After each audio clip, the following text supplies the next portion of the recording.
بسم اللہ الرحمن الرحیم۔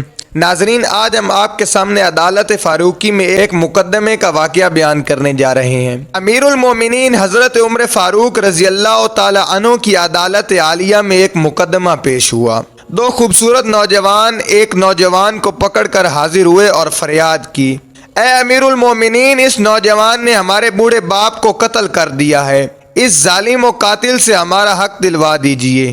آپ رضی اللہ تعالی عنہما نے دعویٰ سننے کے بعد ملزم کی طرف دیکھا اور ملزم سے دریافت فرمایا کہ تو اپنی صفائی میں کیا کہنا چاہتا ہے؟ ملزم نے عرض کی کہ اے امیر المومنین، یہ جرم واقعی مجھ سے سرزد ہوا ہے، میں نے زور سے ایک پتھر اسے مارا تھا جس سے وہ ہلاک ہو گیا تھا۔ فاروق اعظم رضی اللہ تعالی عنہ نے فرمایا، گویا تو اپنے جرم کا اقرار کرتا ہے؟ ملزم: جی ہاں امیر المومنین، میں اقرار کرتا ہوں، یہ جرم واقعی مجھ سے صادر ہوا ہے۔ آپ رضی اللہ تعالی عنہ نے فرمایا، پھر تم پر قصاص لازم ہو گیا اور اس کے عوض تمہیں قتل کیا جائے گا۔ ملزم نے جواب دیا، آقا، مجھے آپ رضی اللہ تعالی عنہ کے حکم اور شریعت مطہرہ کے فتوے سے انکار نہیں، البتہ میں ایک گزارش کرنا چاہتا ہوں۔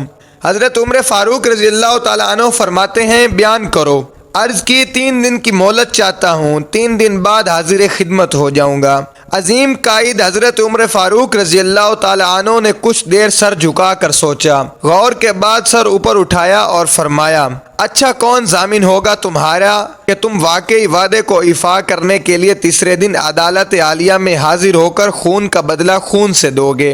حضرت عمر فاروق رضی اللہ تعالی عنہ کے اس ارشاد پر اس جوان نے پر امید نظروں سے حاضرین مجلس کا جائزہ لیا۔ جائزے کے بعد حضرت ابو ذر غفاری رضی اللہ تعالی عنہ کے متعددین پر نور چہرے پر نگاہیں گاڑتے ہوئے ارشاد کر کے کہا، یہ میری ضمانت دیں گے۔ خلیفۃ الرسول حضرت عمر فاروق رضی اللہ تعالی عنہ نے ان سے دریافت فرمایا تو انہوں نے کہا، بے شک میں ضمانت دیتا ہوں کہ نوجوان 3 دن بعد تکمیل قصاص کے لیے عدالت میں حاضر ہو جائے گا۔ اس ضمانت کے بعد ملزم کو چھوڑ دیا گیا۔ 2 دن گزر گئے اور تیسرا دن آ گیا۔ جلیل القدر صحابہ اور مشیران خلافت دربار میں جمع ہو گئے۔ دونوں مدعی بھی آ گئے، حضرت ابو ذر غفاری رضی اللہ تعالی عنہ بھی آ گئے اور ملزم کا بے قراری سے انتظار ہونے لگا۔ یوں یوں وقت گزرتا جا رہا تھا، صحابہ کرام رضی اللہ تعالی عنہ کا اضطراب بڑھتا جا رہا تھا، کیونکہ ملزم ابھی تک نہیں پہنچا تھا اور وقت قریب آ رہا تھا، اور صحابہ کرام رضی اللہ تعالی عنہ کو ابو ذر غفاری رضی اللہ تعالی عنہ کی نسبت پر پریشانی ہونے لگی کہ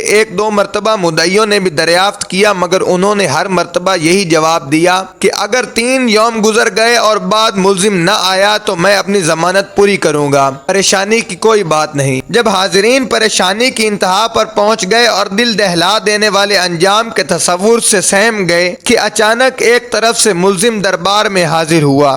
اس کا جسم پسینے سے شرابور تھا، چہرے پر گرد جم چکی تھی، مسلسل بھاگنے سے اس کی سانس پھول گئی تھی۔ اس نے آتے ہی سلام کیا اور عرض کیا کہ اللہ تعالیٰ کا جو حکم ہے بجا لایا جائے۔ آپ رضی اللہ تعالی عنہما کے دریافت کرنے پر ملزم نے بتایا کہ میں ایک امانت والے کے سپرد کرنے گیا تھا۔ واقعہ یوں ہے کہ میرا ایک چھوٹا بھائی ہے، والد فوت ہو گیا۔ موت سے پہلے اس نے میرے پاس میرے چھوٹے بھائی کے لیے کچھ سونا رکھا تھا اور وصیت کی تھی کہ جب وہ جوان ہو جائے تو اس کے سپرد کر دینا۔